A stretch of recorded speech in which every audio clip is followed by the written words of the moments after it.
नमस्कार दोस्तों, हम अभी एनसीईआरटी पर आधारित पुस्तक मैथ की जो है कक्षा 10 की उसको हम सॉल्व कर रहे हैं, जिसका प्रथम चैप्टर वास्तविक संख्याओं की पहली प्रश्नावली जो है उसको हम सॉल्व कर रहे हैं। प्रश्नावली 1.1 जिस पर प्रश्न यूक्लिड विभाजन प्रमेय पर आधारित हैं। चलिए आगे सॉल्व कराते हैं। जितने प्रश्न हो गए थे उससे आगे हम चलते हैं। प्रश्नावली 1.1 के दूसरे का दूसरा सवाल लग चुका था, अब तीसरा सवाल लगेगा।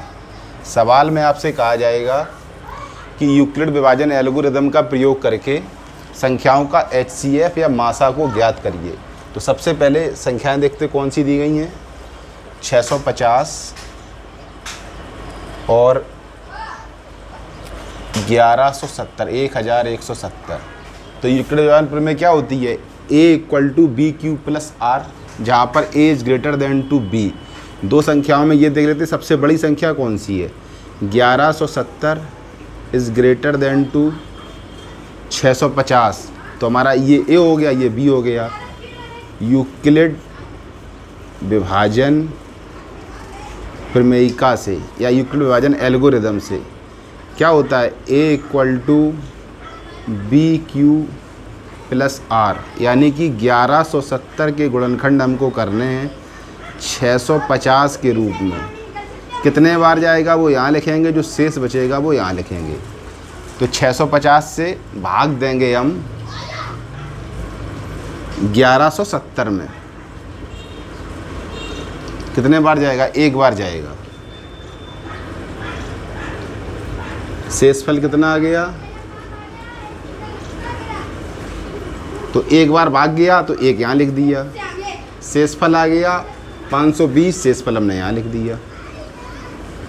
पहला पद पूर्ण हो गया, पहला पद पूर्ण हो गया। दूसरे पद में अब जो ये संख्याएं आई हैं इन पर यूक्लिड विभाजन प्रमेय लगाएंगे। A = BQ + R, इन दोनों में 650 के गुणनखंड करेंगे। किसके रूप में? 520 के रूप में। कितने बार जाएगा भाग? एक बार। शेषफल कितना बचेगा? 650 से 520 कट हो जाएगा, कितना शेष बचेगा? 130 यहाँ लिख देंगे। दूसरा पद पूर्ण हो गया। तीसरे पद में फिर यूक्लिड विभाजन प्रमेय लगाएंगे। किन दो पदों के बीच में लगाएंगे? इनके और इनके बीच में। तो 520 = 130। कितने बार जाएगा भाग? 4 बार। 13 × 52 और शेषफल कितना हो जाएगा? 0। R की वैल्यू जब 0 हो जाए तब B की वैल्यू कितनी है यहाँ पे? A = BQ + R, R 0, Q 4, B की वैल्यू कितनी है? 130। तो 130 ही हमारा HCF हो गया।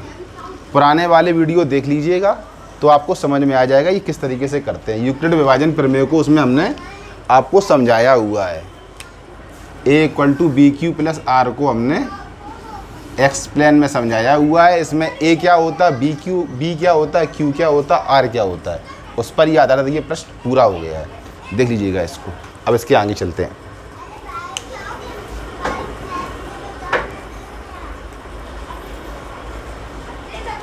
इसके बाद का प्रश्न है, तीसरा था ये, इसको साफ कर देते हैं।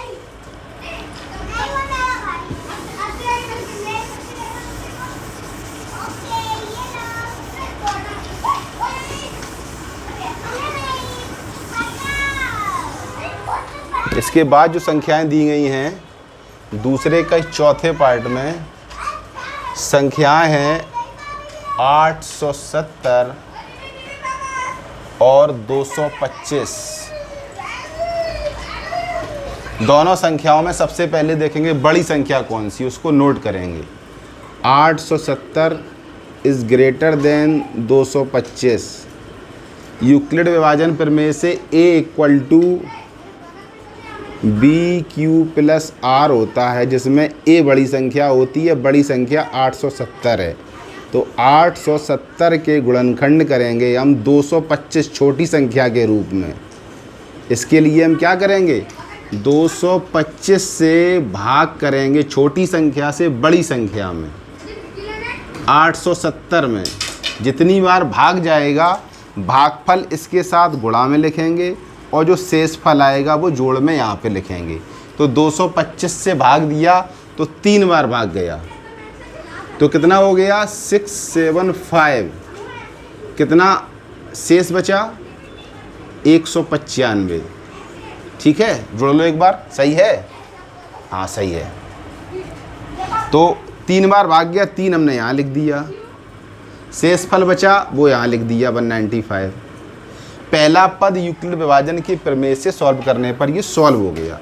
इसके बाद ये तो फर्स्ट स्टेप था आपका, लिखना नहीं है। सेकेंड स्टेप में क्या करेंगे, सेकेंड स्टेप में ये दो संख्याएं जो आई हैं, इन दो संख्याओं में बड़ी संख्या 225, तो 225 का गुणनखंड करेंगे शेषफल जो आया है उसके रूप में 195 के रूप में।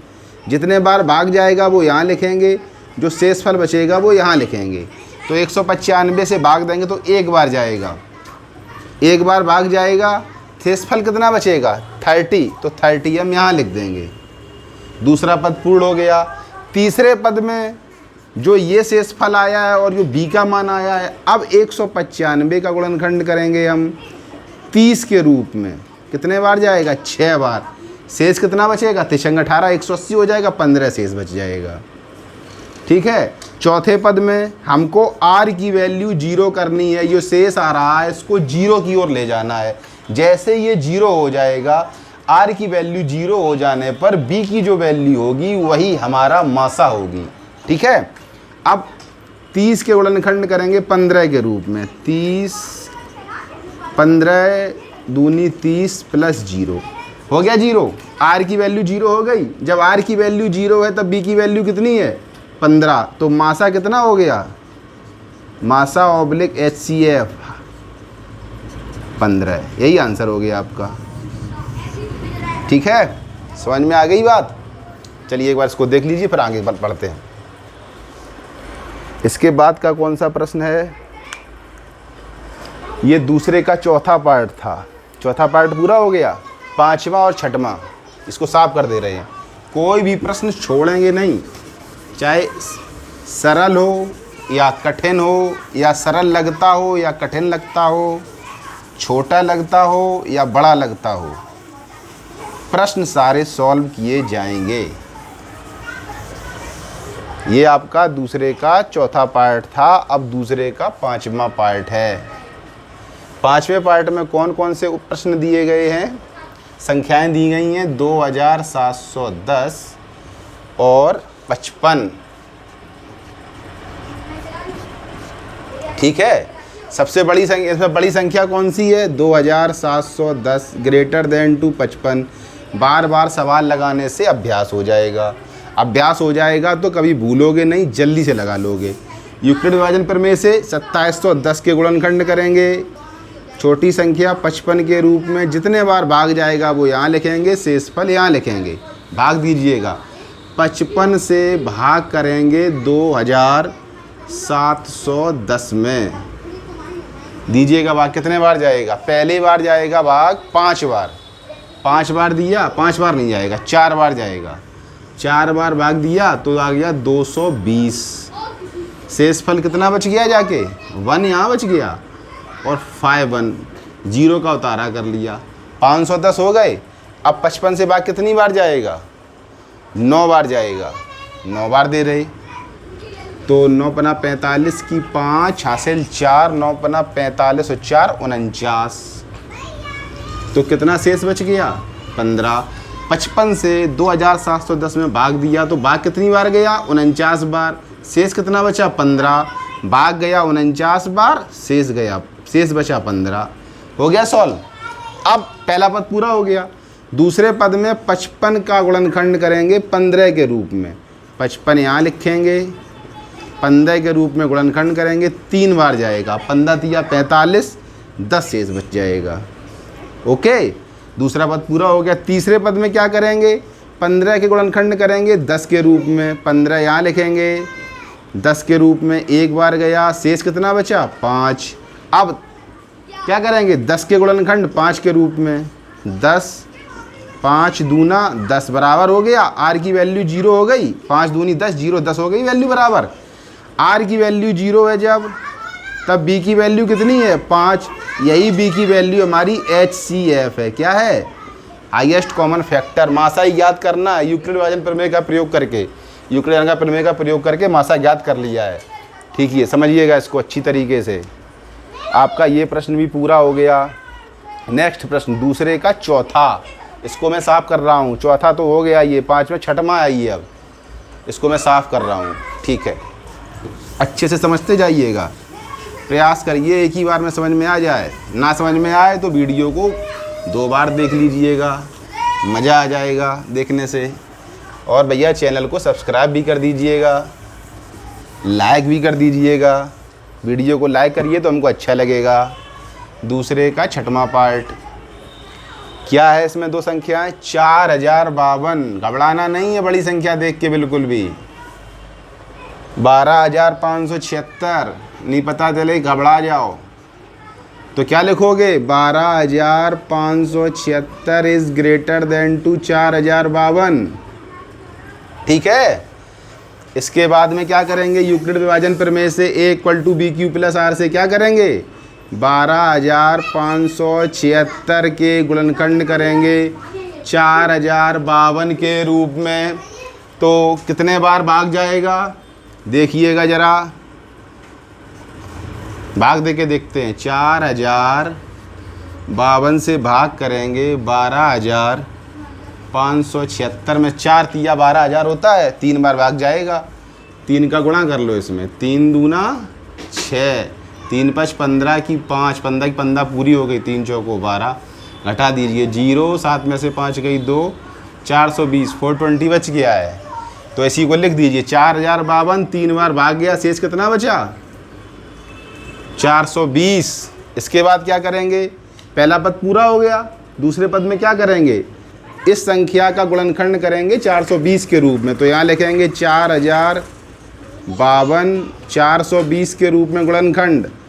कितनी बार भाग जाएगा वो लिखेंगे, शेषफल यहाँ लिखेंगे। भाग दे के देखते हैं। 420 से भाग करना है 4052 में, 9 बार जाएगा, क्योंकि 10 बार में 4200 हो जाएंगे और 4052 है तो 9 बार भाग दे दो। तो 9 से आ गया 0, 9 दूनी 18 की 8 हासिल 1, 9 चौको 36 और 1 37, 2 और ये 15 में से 8 गए तो 7 बचे, 72 शेष बच गए। सही है? गलत हो गया क्या? हाँ, अभी और बचेगा। यहाँ 9 में से 7 जाएंगे तो कितने बचेंगे? 2। अब सही है। हाँ, तो 272 शेष बच गया। 420 से भाग दिया तो 9 बार भाग गया और शेषफल कितना बच गया? 272।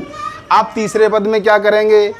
जो संख्या आई है 272 शेषफल, 420 का गुणनखंड करेंगे 272 के रूप में। 420 का गुणनखंड करेंगे 272 के रूप में। एक बार भाग जाएगा, शेष कितना बचेगा? घटा के दीजिएगा। 272 से भाग करेंगे 420 में, एक बार गया 272, घटाइएगा। यहाँ तो बच गया 8 और यहाँ था 1, यहाँ हो गए 11 में से 7 जाएंगे तो 4 बच जाएंगे और 4 में 3 में से 2 चले गया तो 1 बच जाएगा, 148 बच जाएगा। ठीक है, तो यहाँ लिख दीजिए 148। इसके बाद 272 के गुणनखंड करेंगे अगले पद में 148 के रूप में। कितने बार जाएगा? 14 दूनी 28, एक बार ही जाएगा। तो 148 से भाग करेंगे 272 में, 1 बार गया 148, 12 में से 8 जाएंगी तो 4, 6 में से 4 गई तो 2, 124 बच गया शेष। अगले पद में क्या करेंगे? 148 के गुणनखंड करेंगे 124 के रूप में। यहीं कर दे रहे, ऊपर नीचे का दिखना हो, वीडियो में आना रहा हो तो शायद आ जाएगा। 148 के गुणनखंड करेंगे 124 के रूप में, एक बार गया, शेष कितना बचा? 24। अब 124 के गुणनखंड करेंगे 24 के रूप में, 124 धन 24, कितने बार गया? 5 बार। कितना शेष बचा? 4। अब 4 के गुणनखंड करेंगे, 24 के गुणनखंड करेंगे अब कितने के रूप में? 4 के रूप में। 24 = 4 छंग 24 धन 0, 0 शेष बच गया, तो कितने बार भाग गया? 6 बार। सही है ना? 124 4 गुणा करके 6 बार में। ठीक, बी की वैल्यू कितनी है? 4 है बी की वैल्यू। कितनी है बी की वैल्यू? 4। तो HCF कितना हो गया आपका? 4। एक बार आंसर मिला लीजिएगा, प्रश्न में देख के आंसर मिला लीजिए कितना आ रहा है। हाँ 4 ही है। ठीक है, ओके डन। समझ में आ गई बात की नहीं? थोड़ा लंबा था प्रक्रिया, समझ में आ गई आपको? एक बार देख लीजिएगा, नीचे तक का आ रहा है बोर्ड का, तो कैलकुलेशन कर लीजिएगा, अच्छे से हो जाएगा। चलिए अगला प्रश्न देखते हैं। अगले प्रश्न में, प्रश्न नंबर 3 में, दर्शाइए किसी धनात्मक पूर्णांक का वर्ग थोड़ा सा। उसका प्रश्न है भाषाई प्रश्न। इसको अगले वीडियो में सॉल्व कराएंगे, केवल यही प्रश्न कराएंगे सॉल्व। अब तुम्हारे यूक्लिड विभाजन के सारे प्रश्न हो गए हैं। ठीक है, अब अगले वीडियो में आपको हम जो तीसरा प्रश्न है उसको हम सॉल्व कराएंगे। थोड़ा सा वो भाषाई लेंदी थोड़ा सा होगा, लंबा थोड़ा सा, उसको समझने में टाइम लगेगा, वीडियो लंबा ज़्यादा ना हो। बस दोस्त एक बार प्रार्थना है आपसे, चैनल को सब्सक्राइब कर दीजिए और लाइक कर लीजिएगा। ठीक है, ऐसे ही हम आपको आगे वीडियो में पूरा सिलेबस कंप्लीट करा देंगे। Thank you.